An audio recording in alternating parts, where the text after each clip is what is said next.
welcome back. Today on Learn with Little House, we're going to continue talking about tips and tricks to help kids as they transition between homes. Whether it's the first time that they've had a hard time or they've consistently had a difficult time with transitions, every two-parent household is going to run into this at some point, okay? And so we're here to offer some support for that and some really helpful things. These have been written out on our blog. We talk about them a lot on social media. A lot of families really love these YouTube videos, and so that's another way that we're getting this information to you. If this is an area that resonates with you, if you are a parent that is really trying to be intentional and thoughtful and lessen the damage of having a two-parent family, you are in the right place. And make sure that you subscribe, make sure that you check out the link below, hop on our email list because I'm constantly putting things out there to support you directly, okay? You'll be the first one to hear about the courses, about workshops, about freebies, about new videos, blogs. We're really on a mission to help parents as they navigate this difficult time in their children's lives and in their whole family's lives. Because while a marriage ends, your parenting dynamic does not, and you still have kids to worry about as you navigate this really, really tough time. And so that is what we're here for, and that's what we specialize in. And so I'd love to help you with that. Today, we're going to talk a little bit about another technique for transitions, and this one can feel really subtle. You might overlook it. It's so subtle, but it is powerful.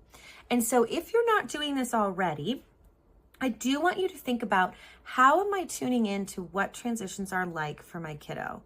What skills am I using? How am I actively working to understand this and to meet them where they are emotionally, okay? And so you're gonna do this a couple of ways.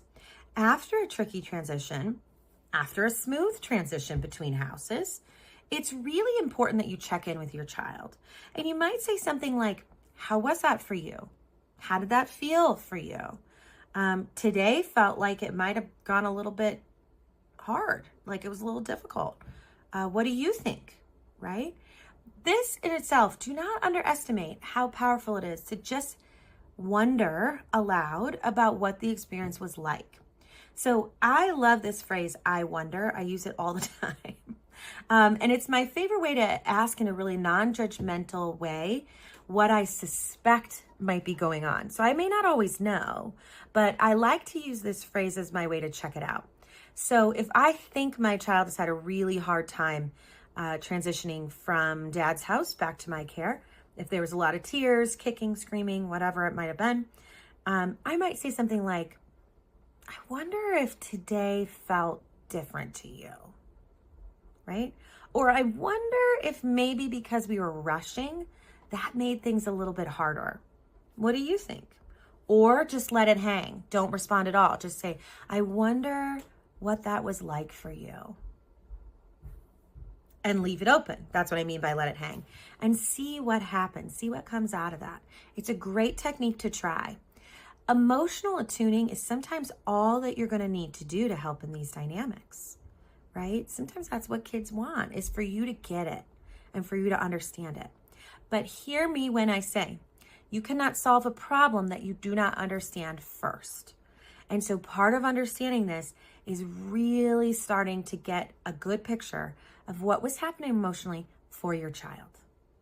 Thanks for being here. Again, please share, like, subscribe, and hop on our email list if you haven't already. Thanks so much.